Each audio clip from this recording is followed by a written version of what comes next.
Good morning, good afternoon, or good evening. This is Pamela, and you are watching Pam Entertainment TV. Baby, we got a lot of stuff to go on. We've got Diddy. Diddy has written a letter to the judge prior to his sentencing tomorrow. Sentencing will take place tomorrow in New York City, and I think it's at 10 a.m. So I will come back on live probably about an hour before that. So this 10, that'd be not my time. So it'll be about 8:30-ish. We're kind of gonna go over a little bit of stuff, and then we'll just wait for all the information to pour in together. So this will be a funky good time. Make sure you all make your tea, your coffee, your lattes, get all of that for tomorrow. And I'm interested to see what's going on. So think it was yesterday, day before yesterday, I did read some of the victim impact statements. There have been more statements that have come in. However, there's been a bit of kerfluffle. Apparently, Diddy's team does not want Mia to come in to read her victim statement, and which is surprising. But before I continue, make sure as you all come in, make sure you hit that like button, and if you like what you see, subscribe. If you're calling, you'll see it right up here. There's a QR code. You can click that and it'll take you to my page, and you can subscribe to my page there. I really would appreciate it. It helps me with the algorithm. And that's particularly for those of you all that are watching on Twitter. Please go and subscribe to my YouTube page. The QR code is right up on the screen to be able to help you all do that. But let's get back to the mess. Child. They said Diddy's team does not want Mia to testify. And so the prosecution is saying that she has a right to testify, because I was confused, because I'm like, Capricorn Clark sent in a letter, Deontay Nash sent in a letter, Mia sent in a letter. I thought that was all in the same grouping because they did come in and they testified. But let's see what Diddy's team is talking about. So let me go ahead and share my screen. I think I've got everything that I need queued up.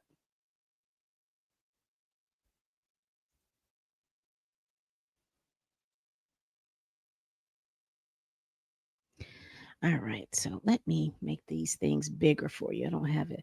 So let's get all of this ancillary stuff out of the way. No, that's the wrong one.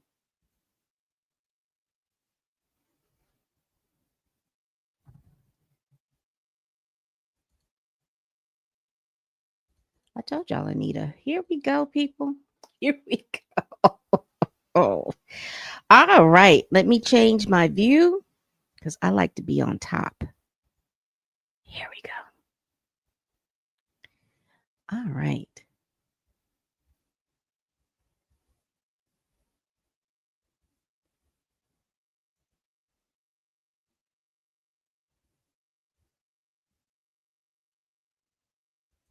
So here is the letter that Diddy's lawyers wrote to the judge.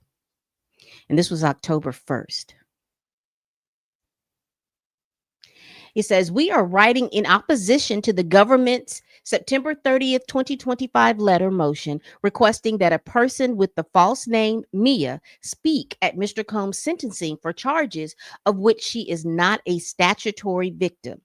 And he says, over defense's objection, Mia was permitted to come into a courtroom, assume a fake identity, complete with a made up voice and demeanor, and lie about a defendant in a criminal case, all behind the shroud of anonymity. She lied that she had actual contact with Sean Combs without her consent. She lied that she was a victim. Virtually everything that came out of her mouth was a lie. Now, if you're not familiar with Mia, let me go over who Mia was. So Mia came into the courtroom and she was the one when we were going over the trial who was his head was down and she was talking real soft and she was acting all really scared, and she came in and she said that I'm one of Diddy's assistants, and I worked very hard for Diddy. I didn't sleep for 80, 72 or 80 hours, and I had been up so long that I was almost in psychosis. She was saying all this stuff. She talked about that uh, Diddy drugged her, and that she didn't know what exactly happened, but she understood that she had been assaulted. She said that Diddy did it. She was the person that was hired to stay close to Cassie, and she had built this great friendship with Cassie. And he told her that he was going to tell Cassie that she and her, and she was like, "No, I don't want that to happen." So she's the person that came in. Now, according to that's the person that came in. She was very meek, but by the time the defense got to her, her back got a little bit straight. She was able to say all the things that she happened. Now, she was able to verify certain things about the employment, because they brought her in, I think, partly for the essay allegations for the domestic violence that happened to Cassie, and bad working environment. I can't think of the wording for that. But this is what the prosecution brought them in. Now, they had objected to the Hills, and the judge allowed her to testify. And people ended up in, and it was a lot of stuff. The defense brought up the fact that she had kept in contact with Diddy. She even wanted to go back and work with Diddy. Then she said that she kept in contact with him. She wanted to work with him. She sent him birthday cards and all these little different things after the fact. And it wasn't until she was contacted by one of Diddy's security team. She felt nervous and she felt afraid. And then the first time that she ever talked about or discussed that Diddy had violated her was when she sat down to talk with the prosecution when they called for her to sit down. She said she had never talked about it. Now, she's had a lot of according to her testimony, that she's had a lot of psychological issues, that she was in counseling to see, but she never talked to her counselor or anybody about the alleged abuse. So this is the framework I want you all to be in as I continue reading. And this is why the defense is saying virtually everything that came out of her mouth was a lie. Now, that's a stretch because some things were corroborated by Cassie, but this is what they're saying. One of the great vestiges of the Enlightenment that once held sway over parts of Europe is trial by jury. And a jury of 12 people had little difficulty concluding that this person with the false identity, voice, and demeanor was lying. And it acquitted Sean Combs of anything and everything related to her testimony. But she apparently is not done. Now that the jury is gone and her lies will not be tested by cross examination or evaluated by a fact finder, she wants to return to court, still beneath the shroud of anonymity, to lie again. Simply, she's not a victim of anything. She had adult, consensual, actual contact with Sean Combs on a handful of occasions, and, as her many writings show, held him in the highest regard for years afterward. How do we know this? The same way the jury knew, because her testimony was blatantly incredible in every way, as was the testimony of so many of the government's witnesses. Moreover, that she is so eager to return to court when she plainly does not have to and is not even entitled to, puts her proffered fear of testifying at trial into clear relief. This was a show for her. She got to lie. She got to testify with a false identity. She got to try out her fake voice for a jury of savvy New Yorkers. Not the savvy New Yorkers, y'all. But she also saw the consequences of lying to a jury. They don't believe you. So now that the juries have returned to their lives and she can testify without scrutiny, she wants to come back, still under a fake name, still with a false narrative to further sully these proceedings. And he says, "Thank you for your consideration." And so basically, what we get from this is that they're like, "Listen, judge, don't fall for this okey doke." She came in and she was able to testify, and all the information that she testified in, the jury didn't believe her because the jury didn't convict of the RICO. And I guess my question is, Capricorn Clark sent in a letter. I'm not sure if she's testifying. Deontay Nash sent in a letter. I'm not sure if he's coming to testify. Cassie sent in a letter. I'm not sure if she's coming to testify.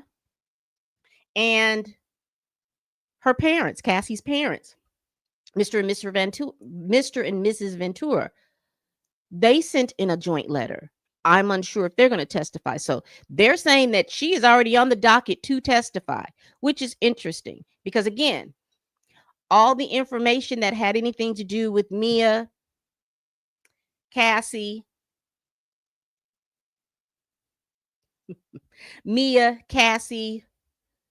Deontay Nash, Capricorn Clark, Kid Cudi,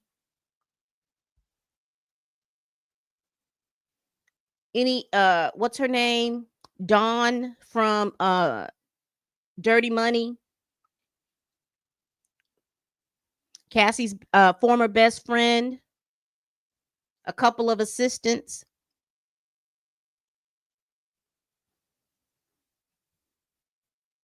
The police from Los Angeles, the fire people from Los Angeles, Kid Cudi, all of them, they all fell up under the RICO. And he was acquitted of the RICO. But, again, I've told you several times why he was acquitted of the RICO is because the jury did not believe that Jane was trafficked.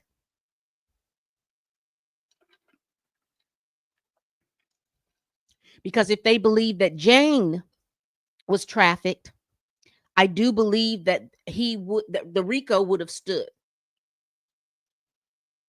But they didn't believe that Jane was trafficked. So that is why he was convicted. He was acquitted of the RICO charge and he was acquitted of the trafficking charges.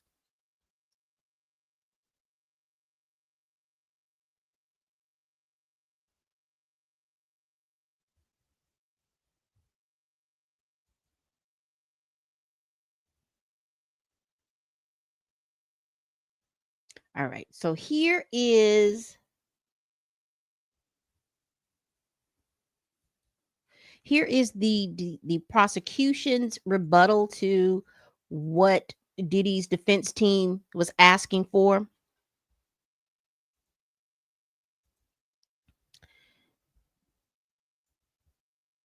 All right, so here we have. So they say to the judge, the government respectfully submit this letter in response to the defendant's opposition to Mia's request to speak at sentencing. The defendant's letter, which notably lacks a single legal citation, is offensive, unprofessional, and it's on its face nothing more than a blatant attempt to smear a victim who bravely testified about years of traumatic events she experienced at the defendant's hand. And to be fair, they did not talk about any precedents or anything like that. Mia took the stand in the trial to testify for days about the defendant's treatment of her and those in his orbit. She was clear that testifying was something that she did not want to do, and they go through the transcript pages. In fact, she had planned to die, quote, die with the truth of what the defendant had done. They go to the transcripts. She's got nothing out of testifying, no money, no fame, yet she did it anyway because it was the right thing to do.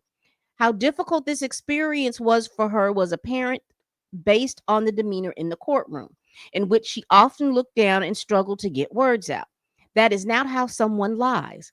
It is how someone speaks about the worst thing that they had ever had to talk about in their life. And they go again. The things in parentheses. Those are the transcripts, but I won't just keep reading transcript this, transcript that. To suggest otherwise, the prosecution says is offensive. Despite days of lengthy, often bullying cross examination in which the defense counsel explicitly accused her of lying, Mia was crystal clear. And they quote, "I have never lied in this courtroom, and I never will lie in this courtroom. Everything I've said is true." Despite defense counsel's assertion, nothing in the jury's verdict expressed a view as to Mia's credibility. The jury was not asked to make any finding as to Mia's credibility regarding particular instances of the defendant's violence or abusive treatment of her or others. We cannot speculate as to why the jury acquitted on the RICO count. Well, I can. They didn't believe Jane.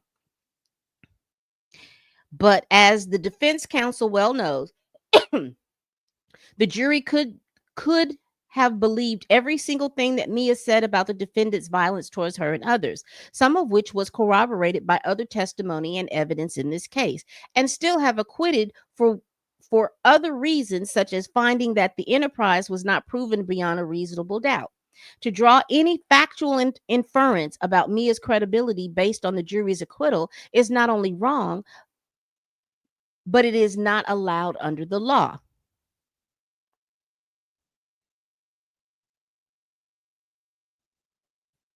Mia was brave to testify at trial and is even more brave to be willing to speak the truth at sentencing after the verdict. She was by far not the only employee, friend, or person who testified as to the defendant's violence, vindictiveness, and cruelty, nor is she the only one who has sought to come forward in connection with sentencing to do the same. The defense's fear of one victim speaking for less than 5 minutes speaks volumes as to what it believes may be the impact of her telling the truth. Thankfully, the decision about whether a victim can speak at sentencing is not left to her abuser, whose every incentive is to silence her, but to this honorable court. The court is well within its rights to allow Mia to speak. Respectively, J. Clayton, U.S. United States Attorney.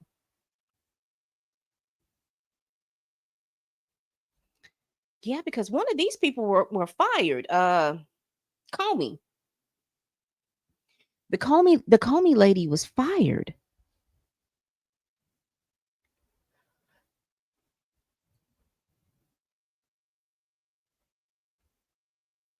Mm, mm, mm. And the judge has an order, but we hadn't seen that yet. But I do want to go over to share this tab because there's a lot of stuff that came on the docket, and I want to make sure that you all know all the stuff that came out on this docket, child. So he's going to be sentenced Friday, October 3rd, which is tomorrow at 10 a.m.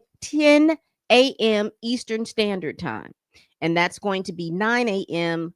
Central Standard Time. I'm in Central Standard Time. So I will start this live probably about 8:30, 8:45. So this will be a great time for you all to put a pin in it. I do have a notice on YouTube that I have a live scheduled. And I'll check the time again to make sure that we're on the right time. But he is going to be sentenced tomorrow at 10 a.m. I don't expect that hearing to be that long. I think whoever is going to come in and read their victim impact statements are going to come in. I think the the prosecution is going to present their case why they believe that he should have 135 months, which is about 10 years, 11 years in jail. I think they're going to also the prison system paroles party, they're going to come in and go over what they believe he should have, and they're looking at 87 months, so they're looking at 4 or 5 years. And the defense wants 14 months and then add the time served.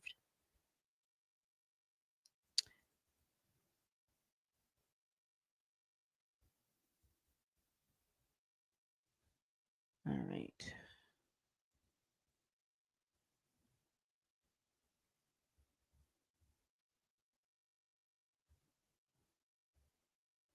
So then we've got letters from folks on Diddy's behalf,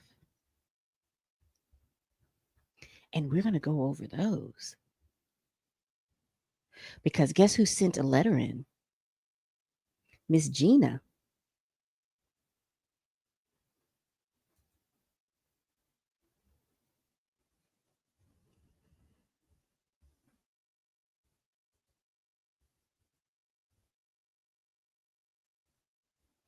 So I wanted to read this. This is the next letter that I wanted to read, and then we're going to get into the the letters that people on behalf of Diddy have written. So this is from Diddy's team. And it says, I hope us all is well with your honorable court. Always, for scheduling purpose, please be advised that at least 4 members of Mr. Combs' defense team plan to address this honorable court at the sentencing hearing on Friday, October 3rd. There will also be an approximately 15-minute video, which is being finalized at this time, which will be played for this honorable court. Once the video is in final form, we will share the same with the prosecution prior to sentencing. Also attached are additional letters that have been filed. Attached are the unredacted versions of the letter for your honorable's court and the prosecution. And so the judge ordered it. That's fine. He just said that they have to provide the video to the prosecution and the court by 5 p.m. Which was on the 2nd, which is today. So they should have turned that video in, but that's not what we're here for. We are here to read these letters. I think we're doing good. Oh, we're doing great on time. I am working for these lives not to be more than 2 hours. All right.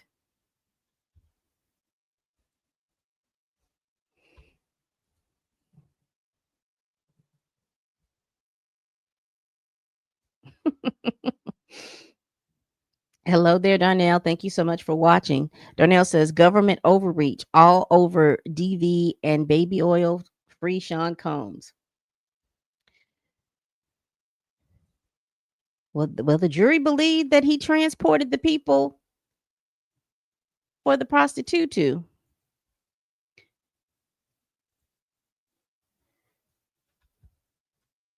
All right, are y'all ready? Again, thank you so much for watching, Darnell. I really appreciate it. Make sure you hit that like button. So here is a letter. So there is the way these letters are running. You see it. They don't have them on separate files. They just have it like in one file after the other. So we're just going to.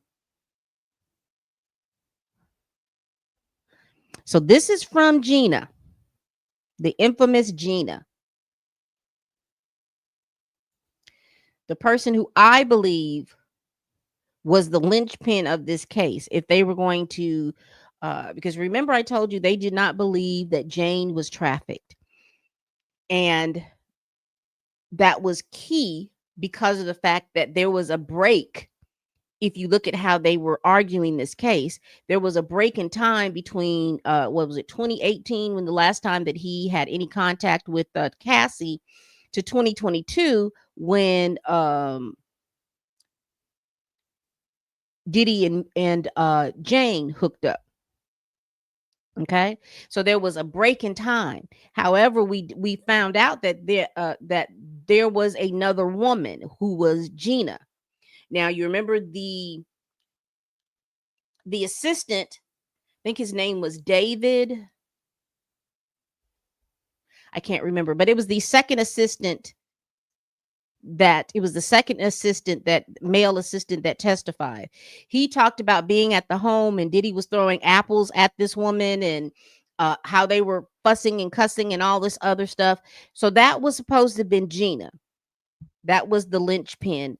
That it had they had Gina had testified, I think that there were several other people that would have testified along with Gina, because he also, well, anyway, that's where Gina comes in, because remember, it was Kim, Cassie, Gina, Jane, and Young Miami. So Gina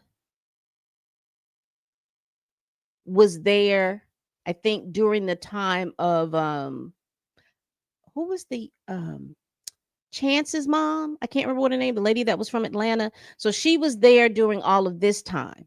So she would be the linchpin between, or she would be the continuity between all of the women, but she chose not to testify. So let's read her letter, because she has a letter of support for Diddy.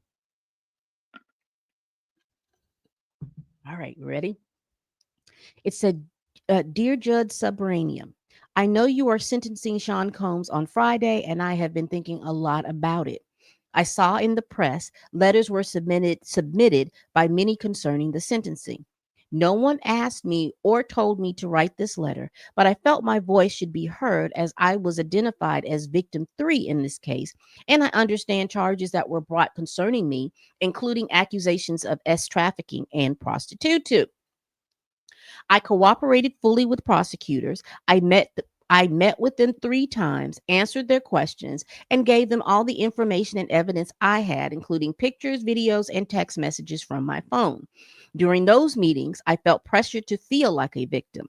I told them that I was not, but they insisted that I was, even when I expressed my truth otherwise. I understand that they concluded that I had been trafficked and involved in forced prostitution. I did not agree with that conclusion. I was not trafficked. I did not engage in prostitution with him or others. That would have been my testimony if called to the stand.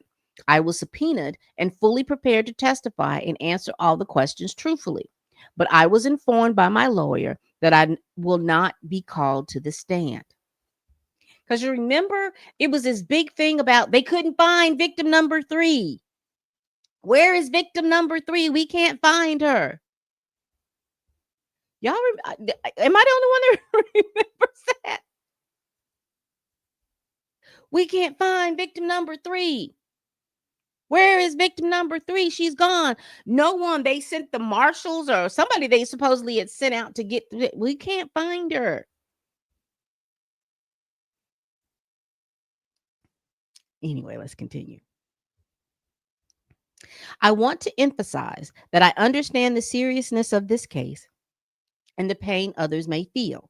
I cannot speak for anyone but myself. In terms of sentencing, I kindly ask you to consider releasing him back to his family.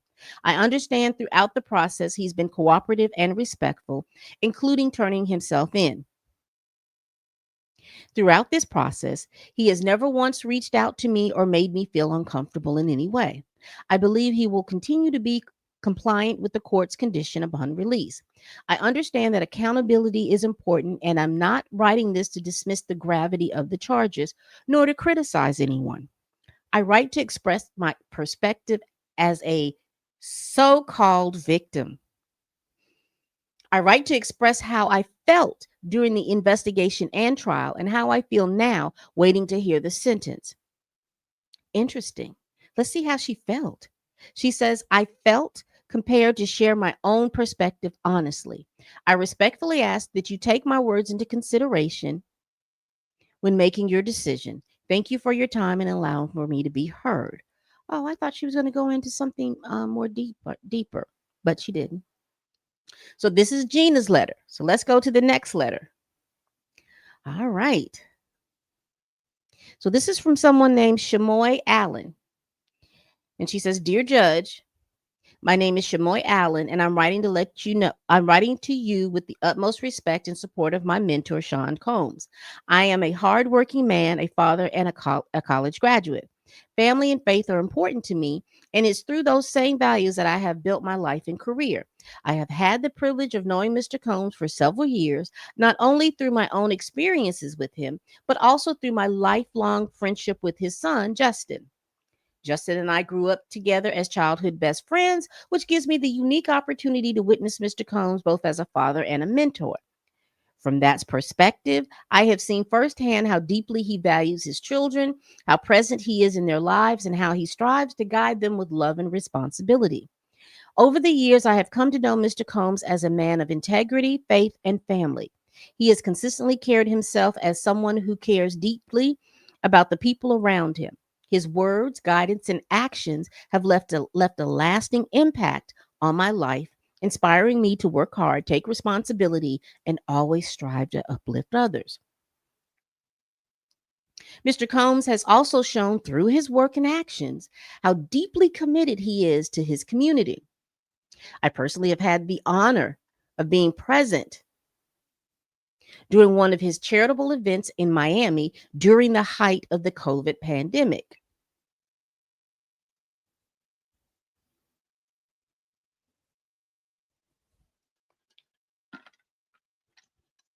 I don't know why they thought this would be a flex, because were we not supposed to be congregating like that?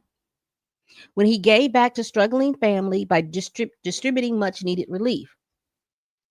I will never forget the smiles on people's faces and the gratitude they express.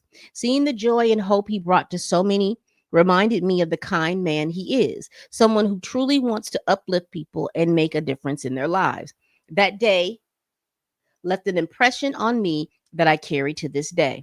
Beyond that, Mr. Combs has dedicated himself to giving back, supporting education through scholarships and schools, mentoring young people and entrepreneurs, creating safe spaces for youth, and providing relief to families during times of crisis. At his core, Mr. Combs is a family man. He often speaks of the importance of being present for his loved ones, and it is clear to anyone who knows him that his family is the foundation of his life. His mother, his children, and those closest to him are his greatest source of pride and joy. Judge, I humbly ask that you consider granting him the opportunity to return to his family. His presence in their life is irreplaceable, and I believe his best path forward is alongside them, continuing to grow, guide, and live out the values he holds dear. Thank you for your time and consideration. I have deep respect for the responsibility you carry, and I hope that my words offer some insight into Mr. Combs' true character as a devoted father, man of faith, and above all, a good man at his core. And this is Shamoy Allen. Listen,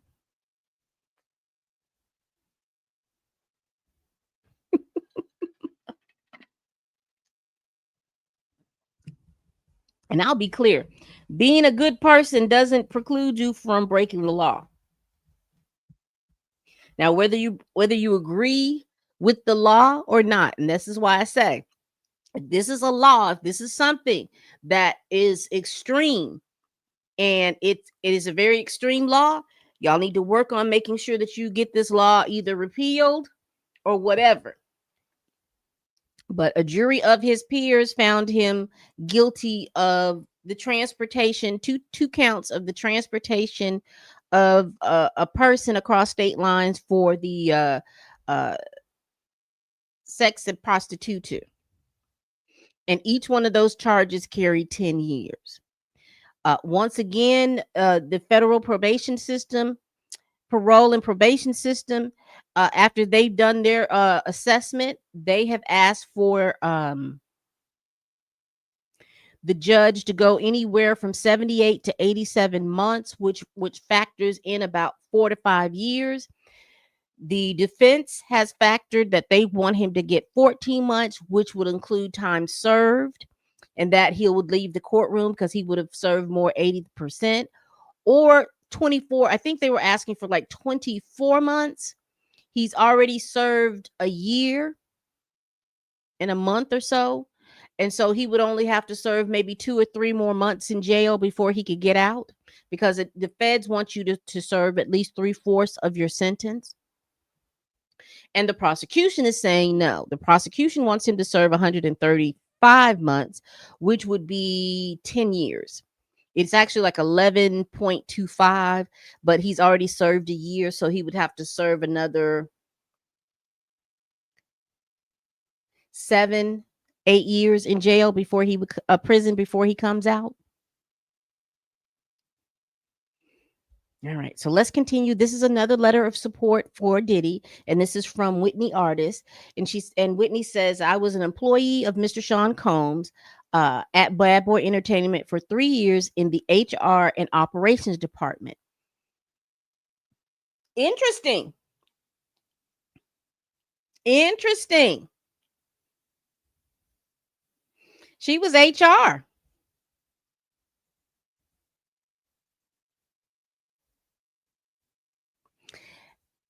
I don't even disagree.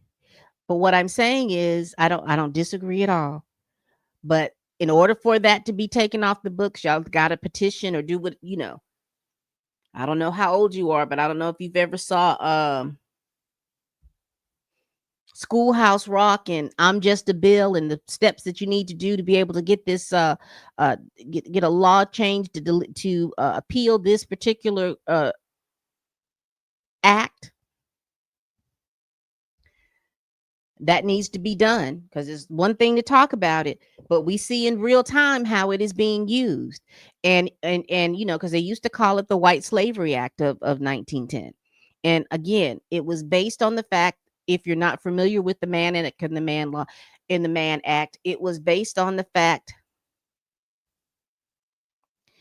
of really preventing, you had a lot of preventing white girls from being what they call trafficked, or basically because it was all about immorality, and back at that time they felt that it was immoral for white women to be with black men or any other men, so they've used it on was it Jack Johnson, the boxer. This was also a law that they used on Charlie Chapman. um there was two other people that were notable that they used it on, but most of the time they were using it in regards to black men at the time. So I'm just saying that this is one of those things that you all have to get involved in the system, get involved in the politics of it all to get that repealed. Because people, we talk about it now because Diddy's on trial for it, but let's be very clear. If nobody is going to continue to talk about it, it's just going to die down into the next person. Because again, this was the same information that they said about R. Kelly, because this is the same law that they got R. Kelly under. And he went down. I think he had a few of these charges plus some other things too. But this is one of the charges that they got R. Kelly under. And again, thank you so much for your comment. And again, this person worked in HR, and I will tell you the people. And she says she worked 3 years in HR. I don't know which time that she worked. She didn't give a time frame from where we're reading right now where she worked in AR, human resources. But one of the things that was interesting that came up about HR is all of the assistants talked to and called HR for assistance. And again, I tell you all the time, the human resource department, it does not work for you, they work for the company. And they try to do cost benefit analysis to see whether or not that whatever is going on, they're not violating in federal law or whatever, because that's basically what they do. Before you go to your company's because once you go to your company's HR department, baby, they are working to get rid of you. So before you go there, if you don't have all your the copies of all of your information, your I's dotted and your T's crossed, emails saved in a separate file that's not at the job anymore, when you don't have any of that type of evidence or anything like that, they will be working to make sure they get rid of you before anything pops off. My suggestion is before you go to HR, make sure you find an attorney to talk to. There are several different if you work in corporate, if you work with the government or anything like that, there are like certain little different perks and things like that that you can get. But one of the things is you can pay a little bit out of your paycheck every month, and you can have like a it's basically like a not a criminal lawyer, but the other side. And I don't know if that's just civil and all those little different things. You know, they'll help you draft a will. They'll help you. They'll do all those things. You can definitely, because you're paying for it, you can definitely go in and talk to them, and they can definitely refer you to someone else. That is something that you pay for, a service that you pay for that doesn't have anything to do. But some places offer that as little different things that you can pay for along with your insurance, you know, and all those little different things. They have all those little different things. And so, I, if I remember correctly, I think it was like 10, maybe $5 or $10 a month out of your check to have that. And that just depends on you.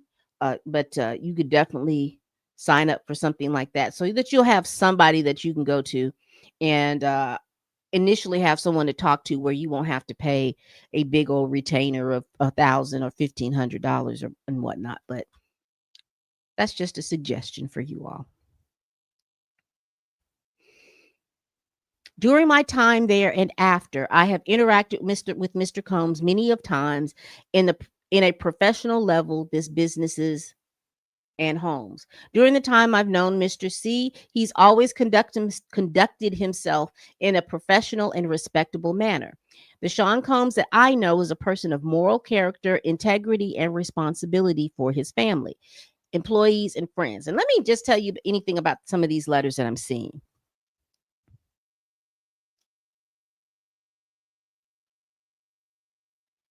I don't disagree that he is those things. I don't disagree that he's on it because we know that Puff did a lot to do where what he needed to do to get where he needed to go. However,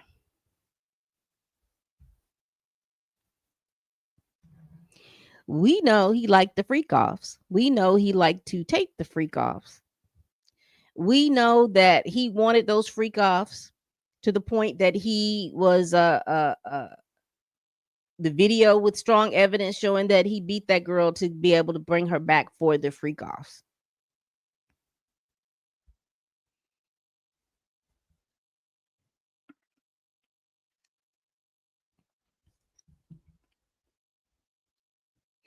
Again, being someone that has a good work ethic and it's good and all of these little different things doesn't preclude you from breaking the law, even if it's a law that you disagree with.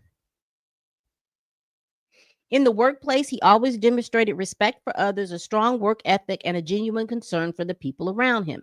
Completely being aware of the charges before the court, I believe that this situation is not a reflection of Mr. C's true intentions of his purpose in life. In my many experiences with him, he has always conducted himself in an honest and respectful manner. I believe he has shown remorse and accountability for his actions and is committed to making the amends and improving his life moving forward. I respectfully ask the court to take my letter into consideration when making any decision regarding Mr. C's case. I am confident that he will take full responsibility and make positive contributions to his family and the society in the near future. And this was Whitney.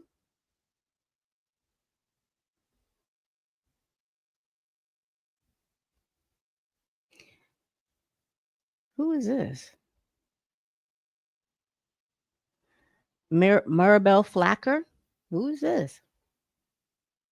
I am writing this letter to express my deepest gratitude for the impact Sean Diddy Combs has had on my son, Raymond, during his time of incarceration.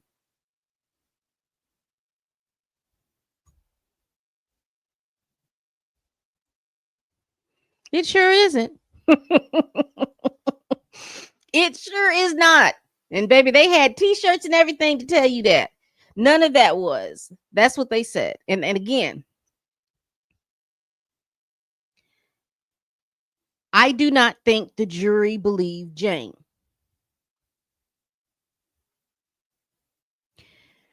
And her testimony talking about that she was with another famous rapper and his wife, and she was participating in their freak off. I don't think the jury believed Jane. I don't believe the jury believed Jane. But you're right. A freak off ain't a Rico. I can't even believe they had t-shirts to that on there. But again, and again, in all seriousness, because I'll just be frank and be very thing. The people that I believe the video that I saw that with him and Cassie. I believed Capricorn Clark. I believed what she said. I believe that Kid Cudi's car was burnt up. There was no I couldn't go through the connection that Diddy did it other than the time frame when all of it happened, but there was nothing really connecting him to it. I believed what the assistant said about getting the drugs, preparing for the freak offs, all of those different things. I believe the escorts when they said that they were hired to do escort services, and then it turned into the sex.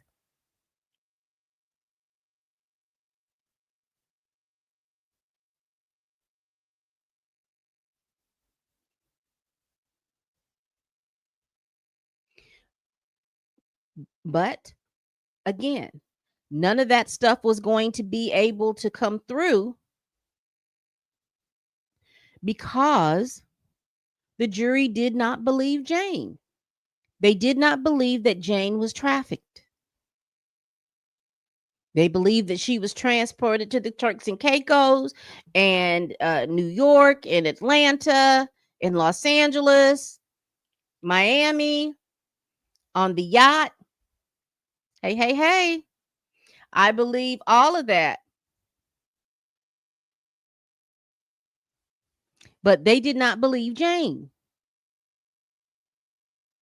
They did not believe she was trafficked because once the defense brought the story out that she attended a freak off with another prominent rapper and his wife,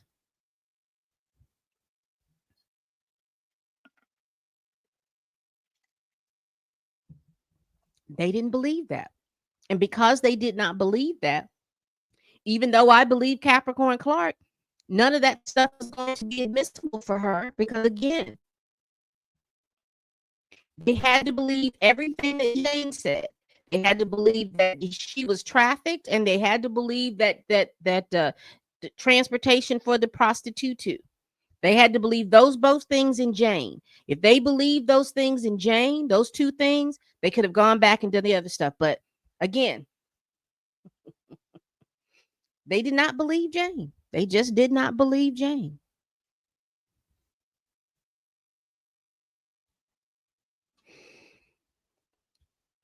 Before this experience, Raymond struggles with direction and purpose. Since meeting Diddy, he has undergone an incredible transformation. Diddy has encouraged him to think differently, to believe in himself, and to see his potential beyond his current circumstances. So I believe that Raymond took one of his classes and it took his 6 weeks class in prison. He speaks about the conversations they've had, the advice he's been given, and how it has motivated him to work on him becoming a better man. Raymond's mindset is completely shifted. He is focused, driven, and determined to make the most of this opportunity to grow. He talks about the future now, about building a better life, not just for himself, but for his family. I can hear the pride in his voice when he tells me about the positive steps he's taking and the program that he's been selected to be a part of. As a mother, I cannot express enough how much this means to me. To see my son find hope, guidance, and a new sense of responsibility has been a blessing. I am so thankful to Diddy for taking the time to pour some wisdom into him and for helping him realize that his life is not over and that he can still create a bright future. I truly believe that this experience and Diddy's mentorship has changed the trajectory of Raymond's life. I am forever grateful for the inspiration, encouragement, and belief he has given my son. Thank you for recognizing Raymond's growth and for giving him the chance to continue his progress through this program. Our family's future feels brighter because of the support and influence he has received.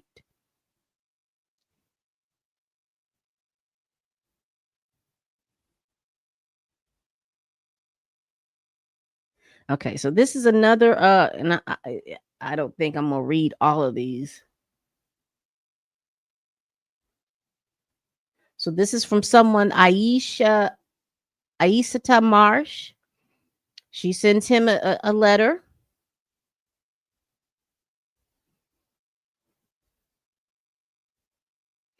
Art at War.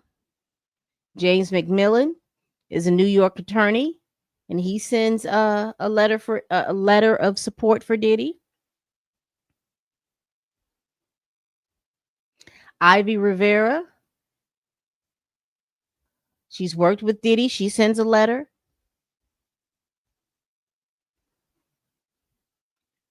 Giovanni Saras sends a letter. He works with Reentry One.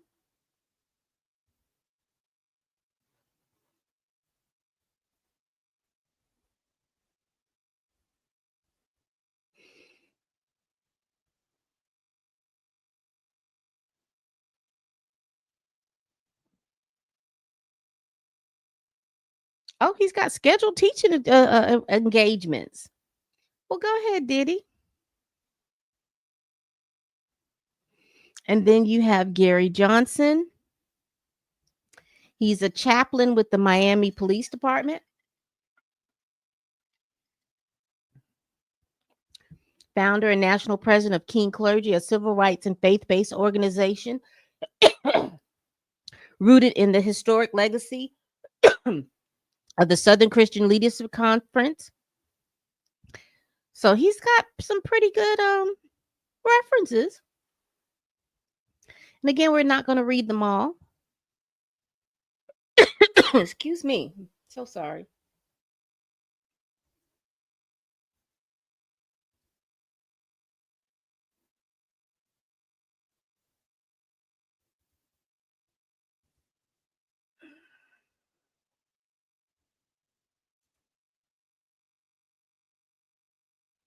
Give me 1 second because I'm trying to find Diddy's letter. That's what we're here for.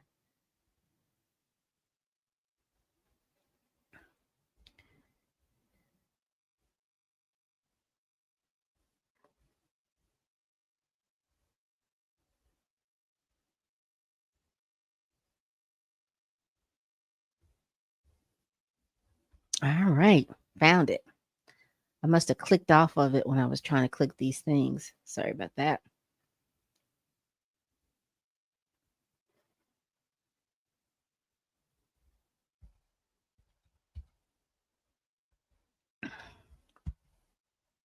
All right. So we are here.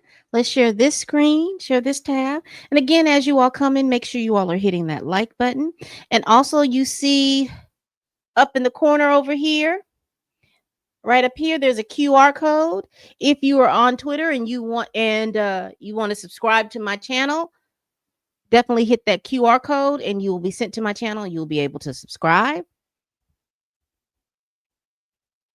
So this is Diddy's letter. So let's get into this.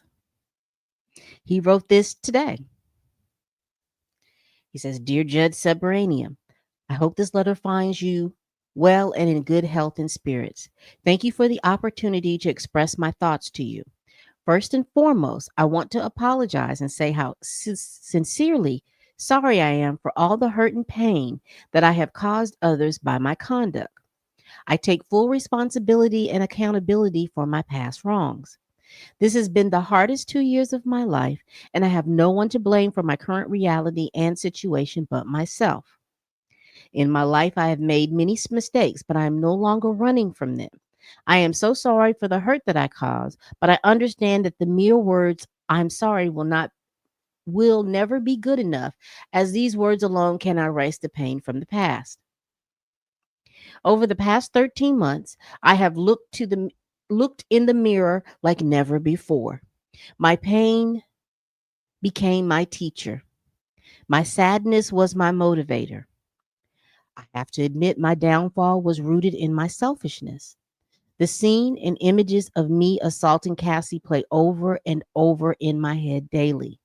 I literally lost my mind. I was dead wrong for putting my hands on the woman that I loved. I am sorry for that, and I will always be. My domestic violence will always be a heavy burden that I have to forever carry. The remorse, the sorrow, the regret, the disappointment, the shame. I honestly feel sorry for something that I couldn't forgive someone else for if they put my hands on one of my daughters. This is why it is so hard for me to forgive myself. It's like a deep wound that has left an ugly scar. Your Honor, I thought I was providing for Jane concerning her and her child, but after hearing her testimony, I realized that I hurt her. For this, I am deeply sorry. I lost my way. I got lost in my journey, lost in the drugs and the excess. My downfall was rooted in my selfishness. I have been humbled and broken to my core. Jail is designed to break you mentally, physically, and spiritually. Over the past year, there have been so many times that I wanted to give up. There have been some days that I thought I would be better off dead. The old me died in jail, and a new version of me was reborn. Prison will change you or kill you. I choose to live.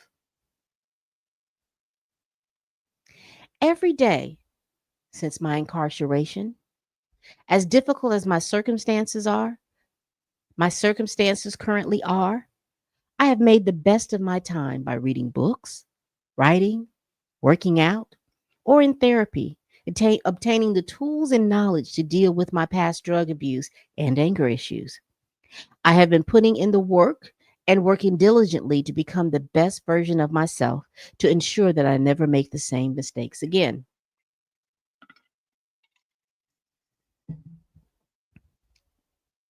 I realize that I am in a situation where no amount of money, power, or fame can save me. Only God can save me. My grandmother used to teach me that God makes no mistakes and that everything does is for your good. I believe that a bad situation can be used for good.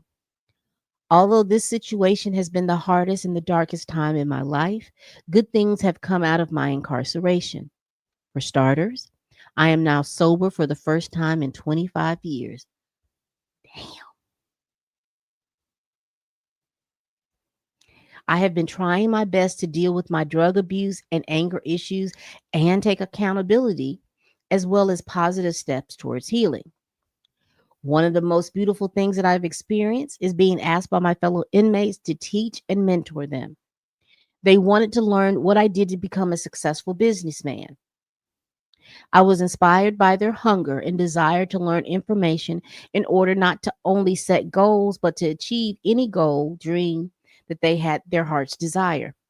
I started teaching a 6 weeks program called Free Game, title given by my fellow inmates, which I was able to have approved and sanctioned by the Bureau of Prisons.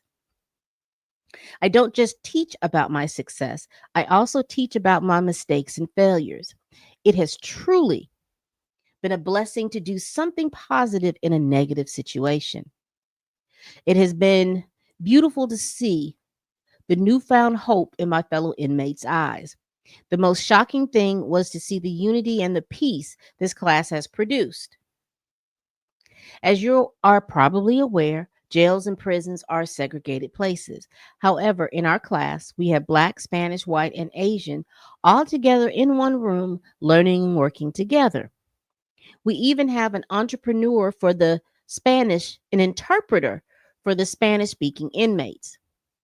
The biggest miracle that I've seen with this class is all of the gangs, such as Bloods, Crips, MS-13, Trinitarios, and 18th Streets in one room working together.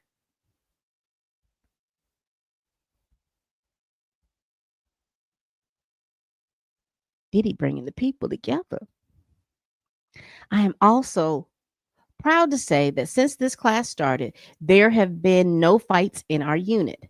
This class has also helped me in my time of need and despair. Being able to do something good for others has also given me much needed hope. God bless me with this opportunity to help others, and I will continue to do so. I ask you for mercy today, not only for my sake, but the sake of my children. God blessed me with 7 wonderful children, 3 sons and 4 daughters. Their names are Quincy, Justin, Christian, Chance, Jesse, Delilah, and the newest addition, a 2-year-old daughter, Love. 4 of my children lost their mother, Kim Porter, as she tragically passed away in 2018. I am their only parent. I have failed my children as a father. My father was murdered when I was 3 years old, so I know firsthand what it is not to have a father. More than anything, I just want the opportunity to return home and be the best father that they need and deserve. God also blessed me with the greatest mother in the world. My mother sacrificed her life and dreams to provide for me and my younger sister, Keisha. She worked 3 jobs to make sure we had a roof over our heads, clothes on our back, and the best education. My mother is now 84 years old and she's recently had brain surgery. Despite her own health challenges, she attended my trial every day. I have always been her primary caregiver. It breaks my heart that I put myself in this situation, and for the first time, unable to be there for my mother when she needs me most. As I write you this letter, I am scared to death, scared to spend another second away from my mother and my children. I no longer care about the money and or the fame. There is nothing more important to me than my family. I understand that one factor the court has to consider is deterrence. Deterrence for me and for others to ensure is that no one follows in my footsteps and makes the same mistakes.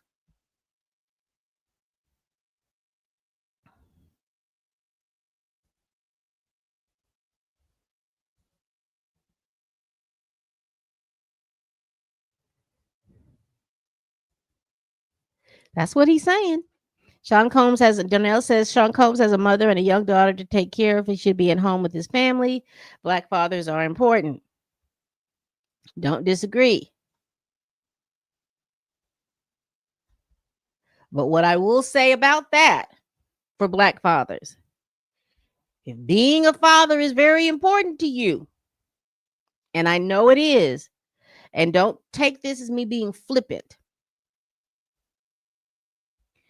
y'all got to stay out of the things that may cause for you to be away from your children.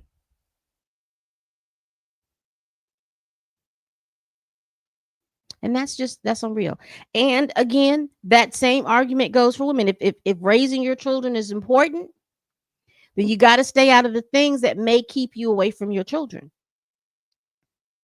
And this is one of these hard lessons. And I hope people are looking at this, because a lot of times we want to keep it on this macro level, like, oh, the man is trying to keep us down. All of these things are going on and they're trying to do that. I want to bring it back down here. You all are finding out, if you didn't understand it in your regular life, you probably can glean from his life. This is a man that had all the drive in the world,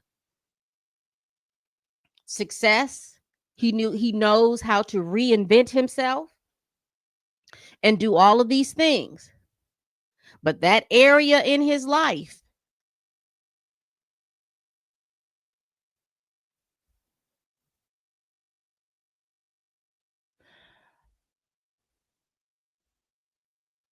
not being able,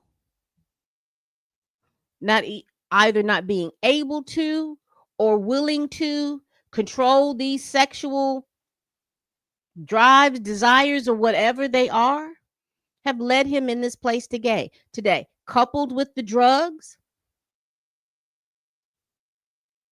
coupled with the self-centeredness. It's so important that gentlemen, if you all are talking about uh being leaders and all of these things in the community, you got to get those things in check. That's why they say, and every study says, that men are happiest when they're married. You're more focused when you're married. This is just not Pam Entertainment TV saying it. This is what the studies say. Because, y'all love to spout the statistics. This is what the studies say. So it's very important. You see how important it is to find that person that you're compatible with.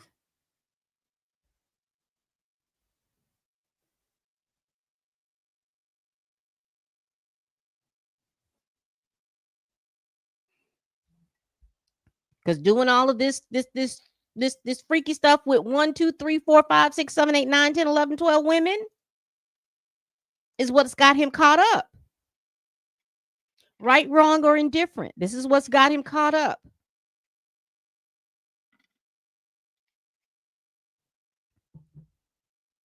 Discipline is key for men.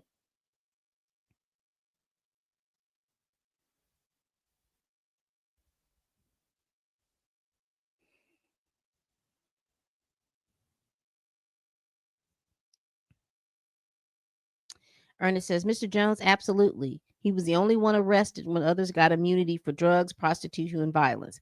The one man, Rico, is crazy. Yeah. He had all those unindicted co conspirators, which I never understood. And I will say, that was one of the follies of the prosecution. Because if all these other people were part of this, because all of those assistants, security guards, all of those people should have been indicted. KK should have been indicted.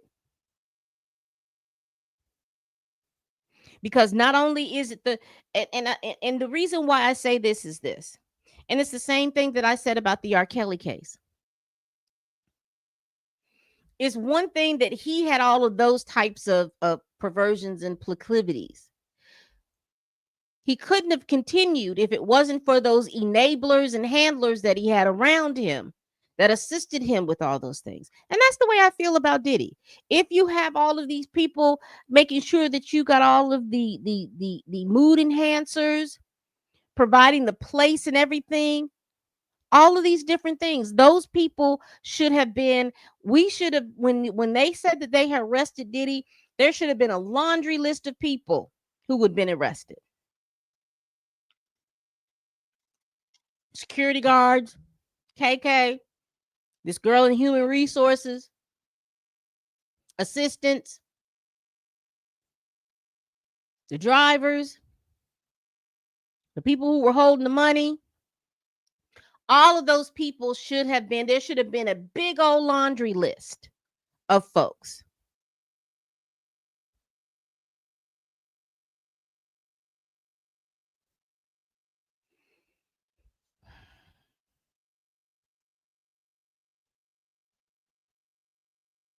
All right, let's continue because we're doing good on time. For over a year, I've been locked in a one room with 25 other incarcerated people sharing the same one room. In this room that I share, there are no windows, there is no natural clean air, there is no sunlight, and we all live in one room. We eat, sleep, use the toilet, take showers, and prepare meals all in the same room. The conditions that my actions have placed me in are inhumane. Baby, you in jail. You in prison. I do not tell you this for pity or sympathy. I'm simply sharing my truth and the truth of my fellow incarcerated people. We have no clean drinking water and we boil our drinking water. We all share one washing machine, which is broken. And I'm surrounded by drugs and live every day with the constant threat of being stabbed or losing my life. Again, I'm not expecting pity or sympathy, but my time at MDC has changed me forever. Prior to being in jail, I took care of and was present for my family. Being in jail and because of my conduct, I lost the ability to care for my mother. I lost the ability to effectively raise and support my children. I have missed my three daughters' proms and graduation. I have missed taking one of my daughters to college. I have lost the freedom to teach my 2 year old how to speak, dance, play, or be there to console her when she falls down or has a nightmare. I started from nothing and worked hard to earn everything. And again, life lesson.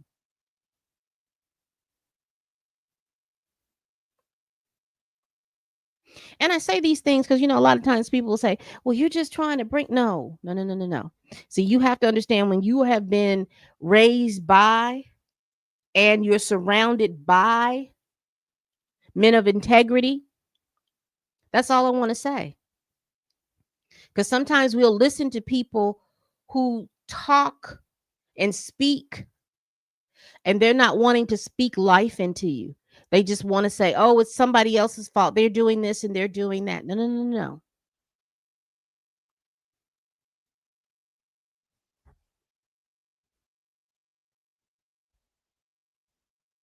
You live and you love in integrity. And integrity affects you most than anything.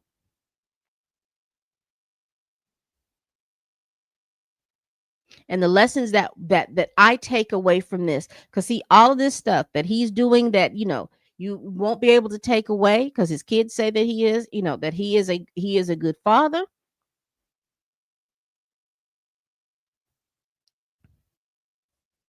but he is a terrible boyfriend. He's a terrible mate. And because he's a terrible mate, all of these things that he's done hasn't infiltrated this integrity that he has doing his business, this integrity that he has for raising his children. It didn't push forth or push through in his dating life.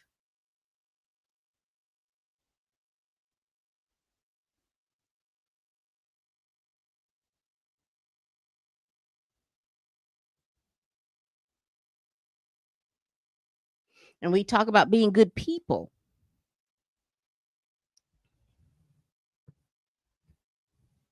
You can't do the thing that's going to hurt your spouse, and that goes for women too. If you're with a man and he asks you to respect who he is and what he does, but you constantly cussing him out, come on now.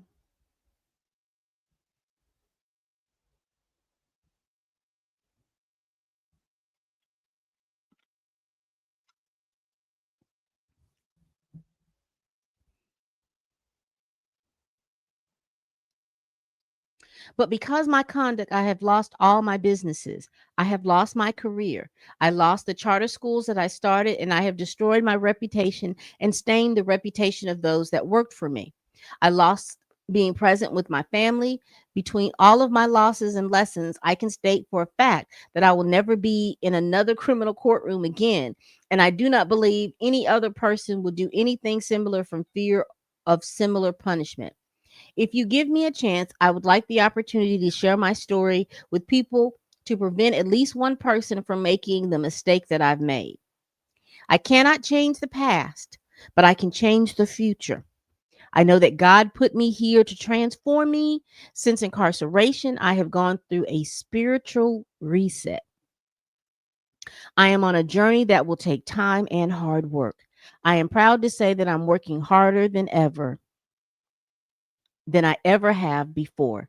I'm committed to the journey of remaining a drug free, nonviolent, and peaceful person. I thank God that I am stronger, wiser, clean, clear, and sober. God makes no mistakes. I realize that this trial has received a tremendous amount of global press, and Your Honor may be inclined to make an example out of me. I would ask Your Honor to make me an example of what a person can do if afforded a second chance. If you allow me to go home to my family, I promise I will not let you down and I will make you proud. Today, I humbly ask you for another chance to be a better father, another chance to be a better son, another chance to be a better leader in my community, and another chance to live a better life. I am writing this not to gain any sympathy or pity, This experience is simply the truth of my existence and has changed my life forever, and I will not commit a crime again. Thank you for your considerations, Diddy. Sean Combs. What do y'all think?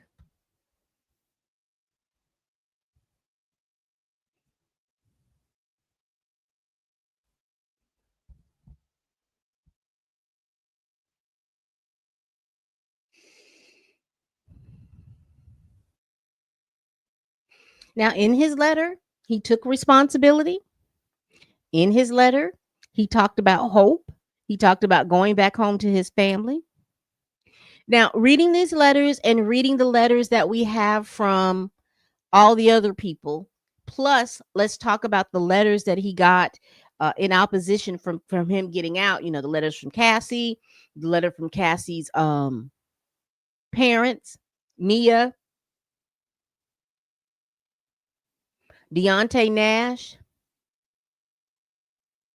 and there was a fifth one, Capricorn Clark.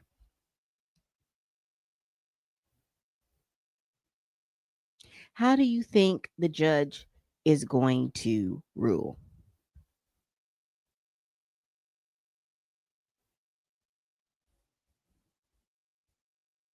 How do you think the judge is going to rule?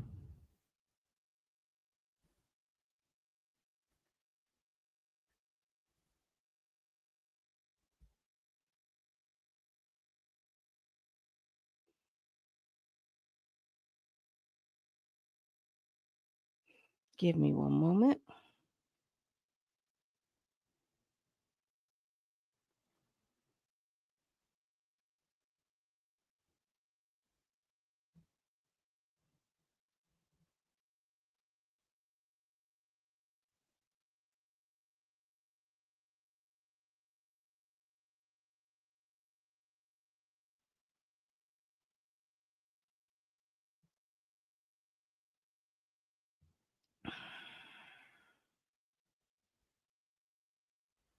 Give me one moment.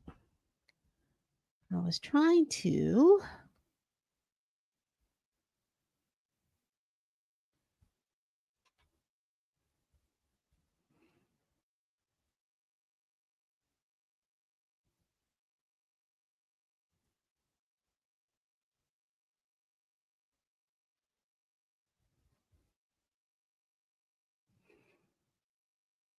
Cha-cha.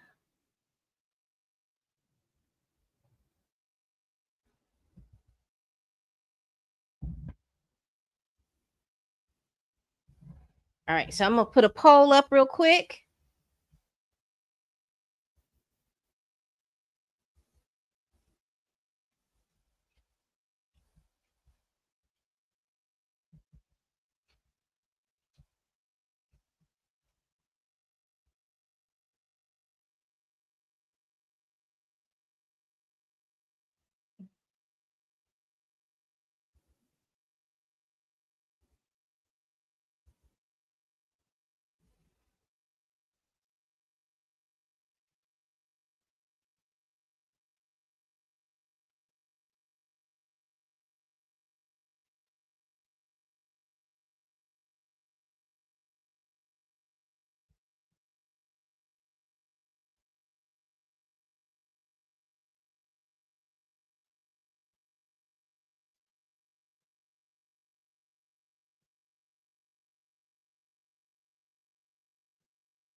All right.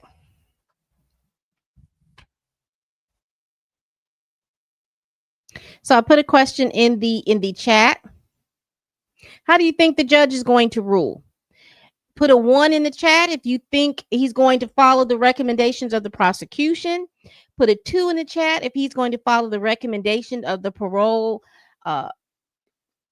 the detention and parole board, or put a 3 in the chat if you think he's going to follow the defense. Now, the prosecution wants him to be in there for 135 months. The parole board wants him to be in there for 86 to 87 months. and the defense wants him to be in there for 24 months.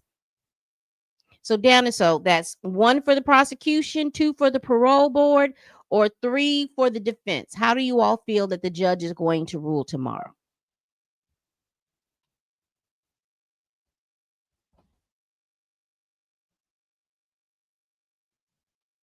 Go ahead and put it down in the chat for me. I'll appreciate it.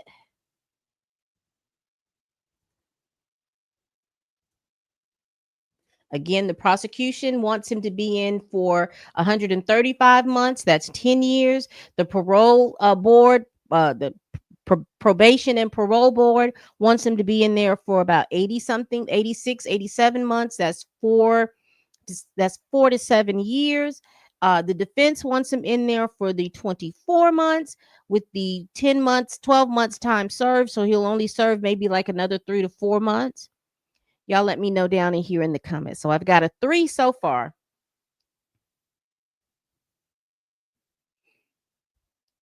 That's it. There's about 11 and 15. There's about 20 something of you all in here off of 2, 3 platforms.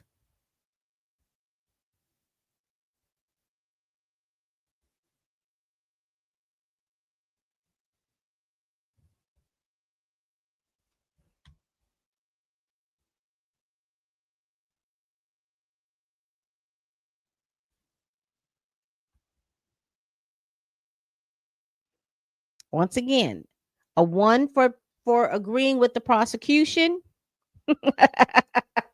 Must be agreeing with the prosecution for the 135 months. No, put a 2 in the chat if you agree with the probation and parole board's suggestion of him being in there for 87 months. Again, the prosecution is another 10, is for 10 years. The probation and parole is between 4 and 7 years. And number 3 is the defense. They're asking for, I think it's 24 months with him already being served 12 months. So he would only have to spend another 3 to 4 months in jail for him to be 3/4 of the way completed with his sentence.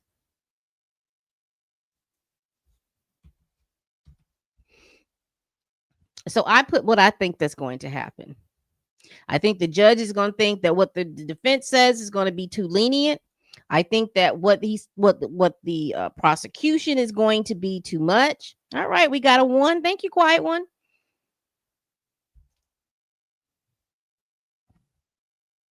I think he's going to split somewhere in the middle somewhere.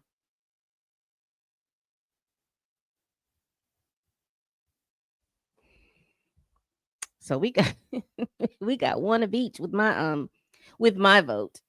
I think he's going to fall somewhere in the middle.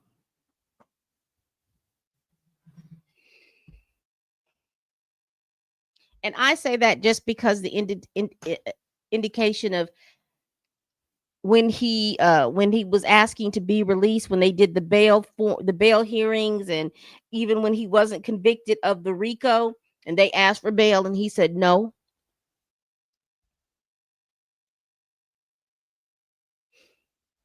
I think, and this is just me, I think he wants to see that there is some reform.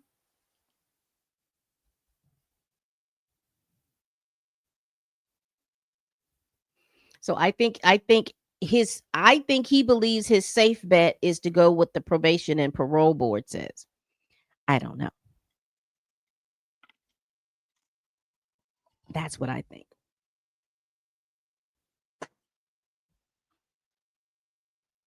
But we definitely will see. So I will be back here tomorrow. The court hearing starts at 10 a.m. Eastern Standard Time. That's going to be 9 a.m.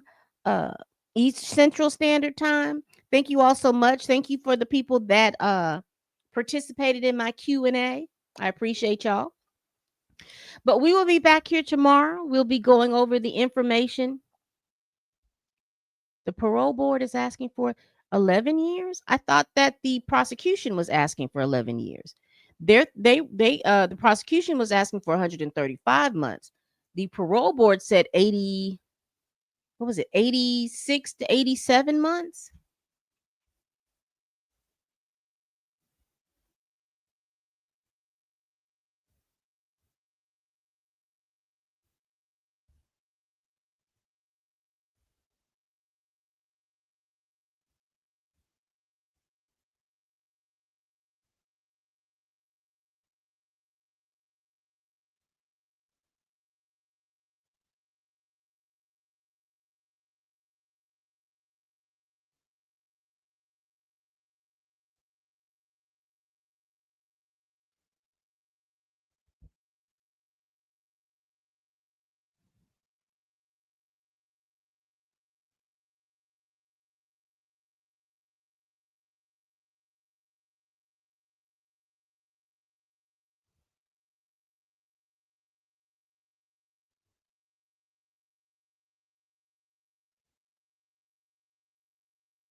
Again, I think he's going to take I think he's going to take the suggestion of the parole board and do the 86 or 87 months.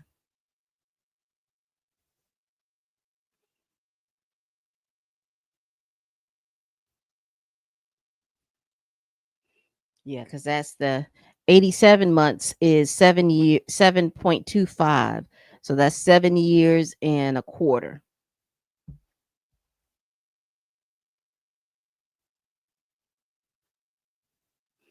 And the 135 is 11 years. And remember, each one of these charges is 10 years. I didn't know. I don't know why I thought it was 5, but each one of these charges is 10 years. So he could throw the whole book at him and say, you're going to be in here for 20 years.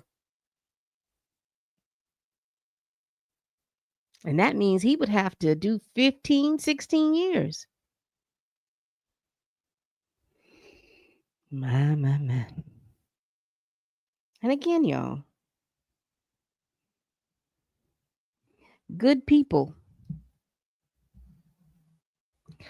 good people can do bad things.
All right, people.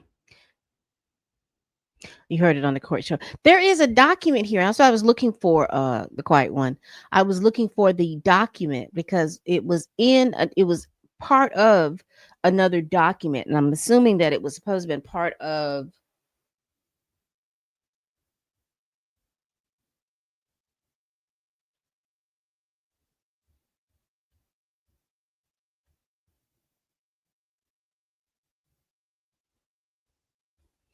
And it may have been part of, because this is 164 pages from,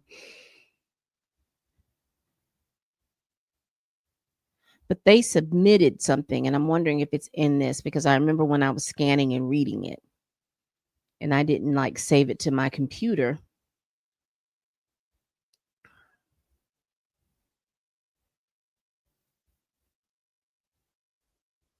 because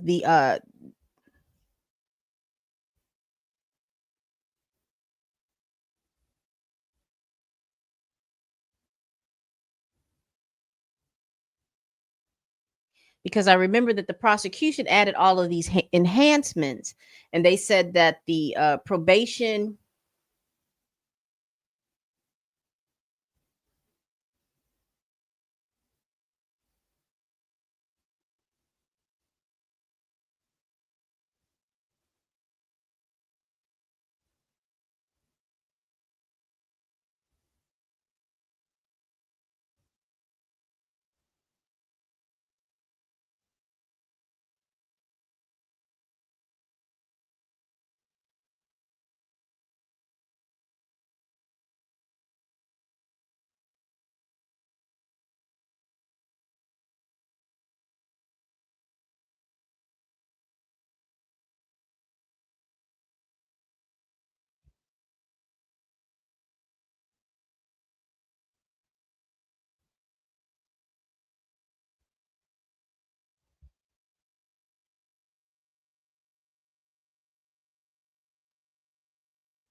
I may have watched it on Pacer. I'm not sure.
Anyway, if I find it, I'll definitely put it in my post in my notes.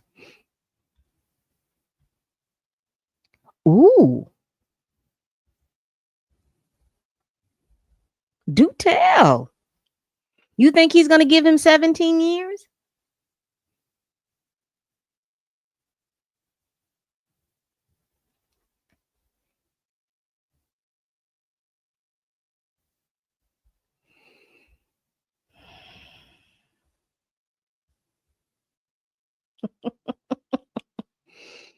That's a lot.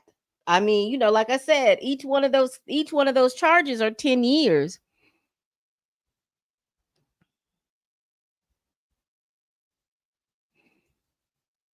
Black people have to be perfect, huh? This is crazy. No, I don't think so. I'm interested in why you think he would depart from the suggested guidelines. Because I thought that the way that they were working, because I'm gonna find that probation and parole thing, because I think that was like 30 something pages if I remember correctly. And go back to my last video about Sean Combs. I know we talked about it in that video as well. But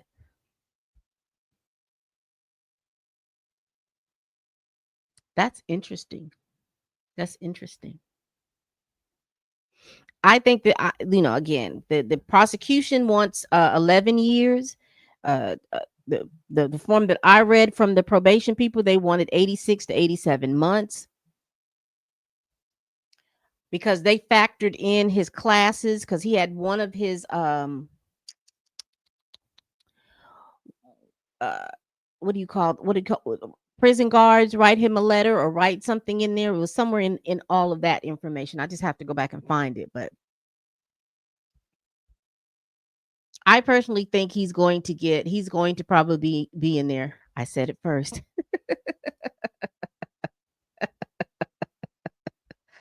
I, I I would be shocked if they go with the recommendation of the defense, but I think that they're going to I personally think, this is just me. I think that because this is the first big case that the judge has tried, because he just was put on the bench what in 2023.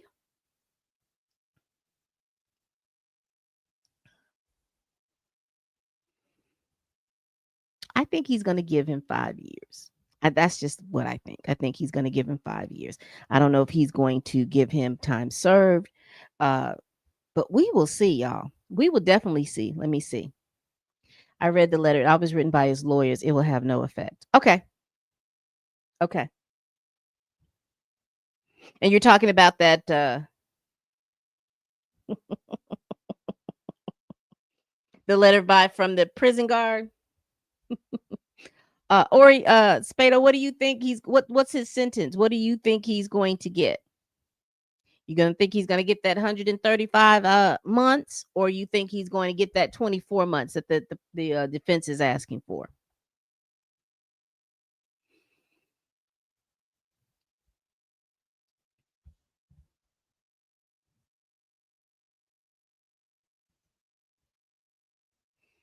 Mm-mm.